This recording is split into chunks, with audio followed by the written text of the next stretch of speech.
I went to the animal fair, the birds and the bees were there. The big baboon by the light of the moon was combing his auburn hair. The monkey fell out of the bunk and slid down the elephant's trunk. The elephant sneezed and fell on his knees. But what became of the monkey? Hello! Hi! Welcome once again to M5's English language learning program, Let's Speak English.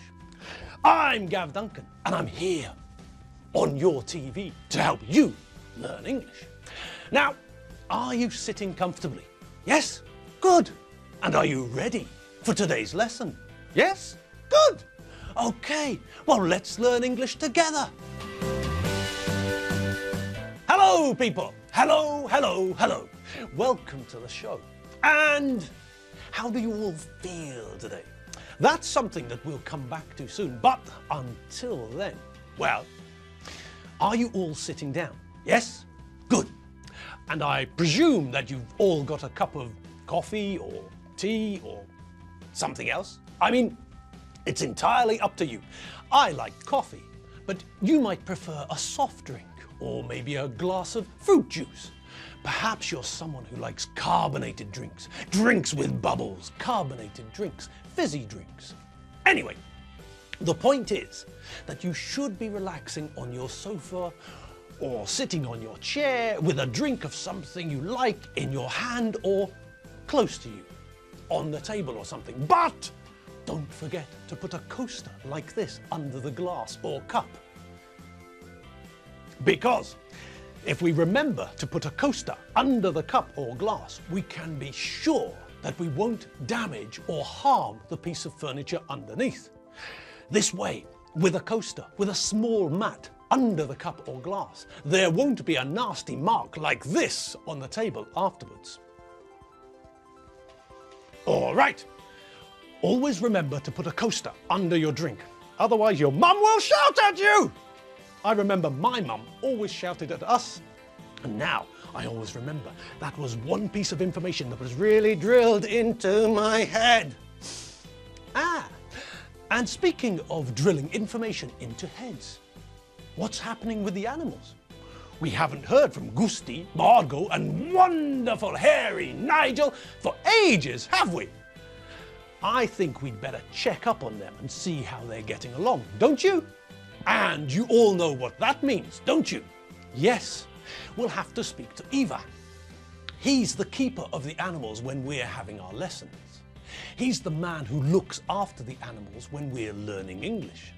He's the man who takes care of the animals when we're discovering new vocabulary and stuff.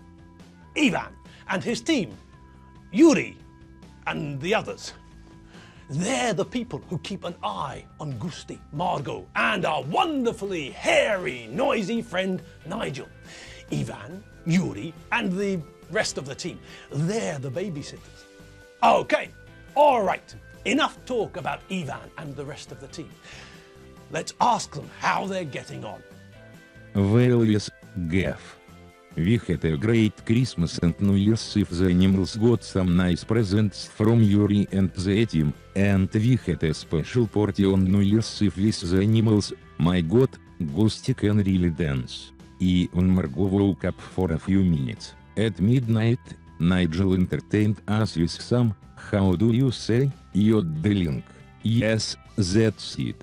Nigel yodeled for us. Yuri brought lots of vodka and we all drank too much. It was a good night, but the next morning all of us had hangovers. Really bad hangovers.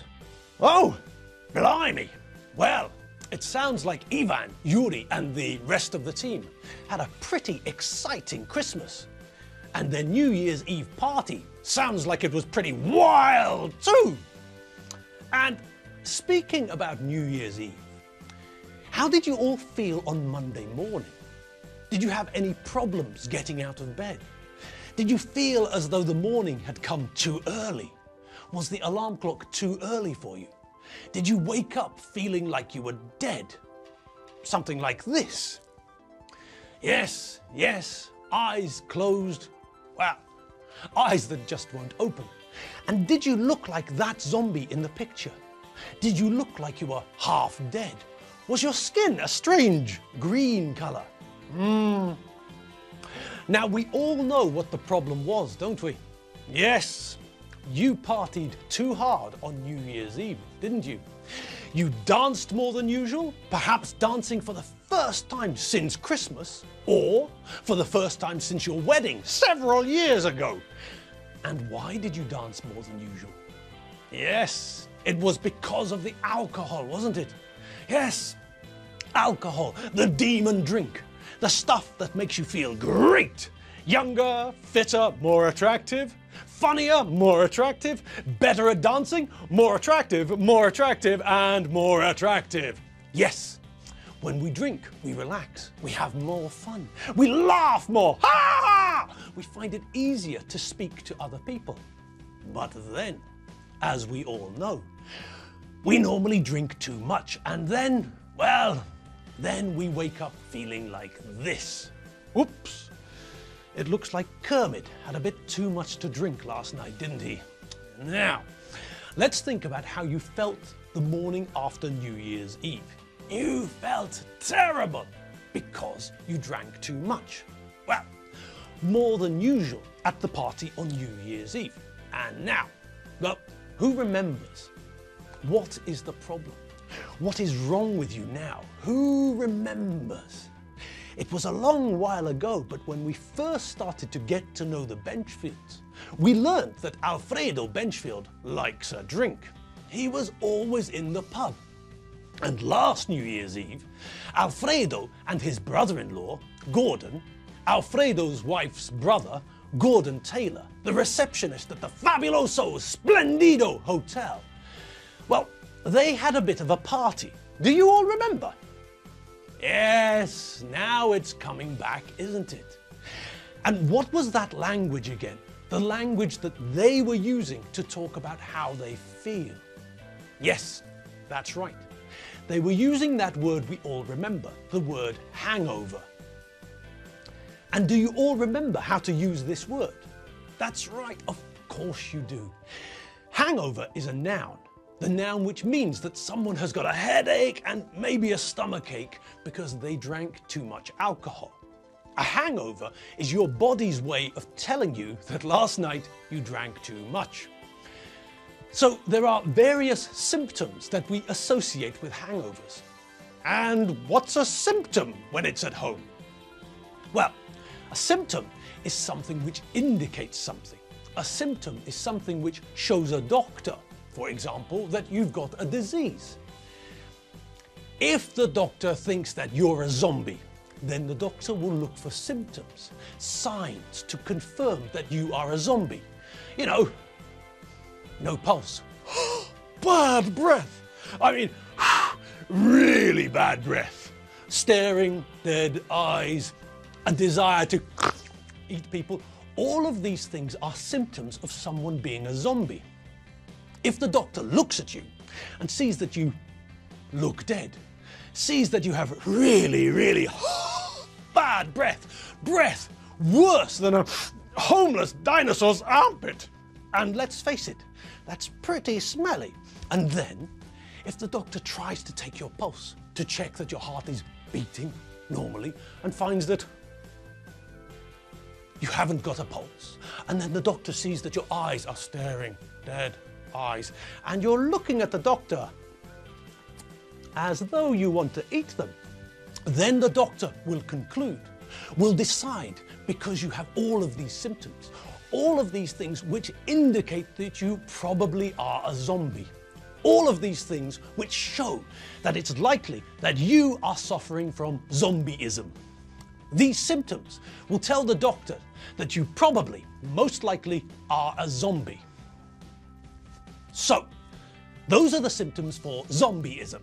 If you have measles, a disease that most people get when they're children, then the symptoms you have will include a fever. Your body will be hotter than usual. Your body is trying to fight the disease, and so it's working very hard. And as a result, your body temperature will rise. You will feel hotter. You've got a fever. Another symptom is a red rash, lots of little red spots all over your body. These are two symptoms of measles.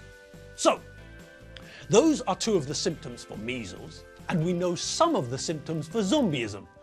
Dead staring eyes, really bad breath, I mean, really, really bad breath. Breath like a homeless dinosaur's armpit. That bad. What else? Oh yes, of course. No pulse and an appetite for humans. Okay, now back to the hangover. With a hangover, the most common symptoms are a headache and perhaps a stomachache. And we all remember what an ache is, don't we? Yes, the verb to ache is a synonym for the verb to hurt. When we're talking about pain, we usually use two verbs in English, the verb to hurt and the verb to ache. I know that this sounds, well, a little strange, but it's true.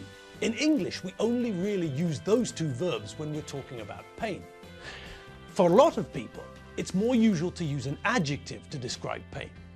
Some people might say, my leg hurts. And other people might just as easily say, my leg is painful. Some people will say, my stomach is aching. But other people will say, my stomach is sore. So, once again, we have a choice.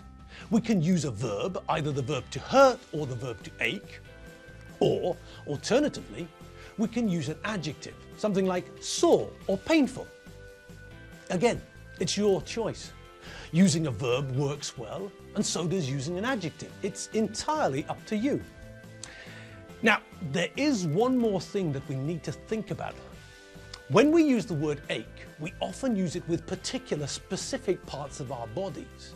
We often talk about having a headache, for example, or a toothache, or backache, stomachache, or an earache. And there's a reason that we use the noun ache with these parts of the body. When we think about pain, we can think about two basic types of pain: sharp pain and dull pain. Sharp pain is very quick, and we often react to sharp pain with shock. If you cut yourself, this is sharp pain. It's the sort of pain which makes you suck air in. The other sort of pain we know, dull pain, is more the idea of slow pain. It's pain which is there in the background. It's there somewhere at the back. A slow, dull pain which won't go away. This is the sort of pain that we associate, we think of when we have an ache. Think about when you have a backache or stomachache or earache or some other kind of ache. It's not the same pain as when you cut your finger off with a meat cleaver, is it?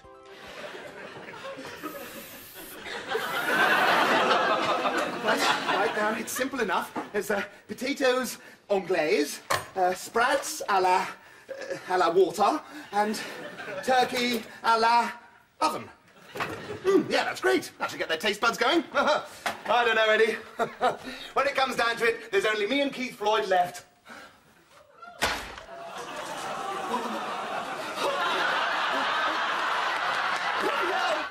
No, these are two different types of pain. One is sharp and the other is dull. One is a quick pain, the other is a slow pain. And that's why we use different words for them. If something aches, it's always a different feeling to sharp pain. You often hear people saying that their pain is more of an ache than a sharp pain. And on that note, that painful note, it's time for us to part.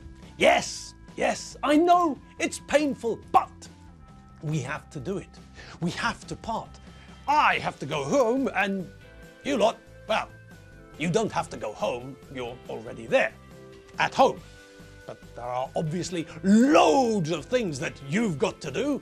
So it's time for me to go home, and it's time for you to do the things that you have to do. So I'm off like 3-week-old milk. But don't worry, I'll be back. Yes, I'll be back on your TV screens tomorrow. So until then, remember to have fun.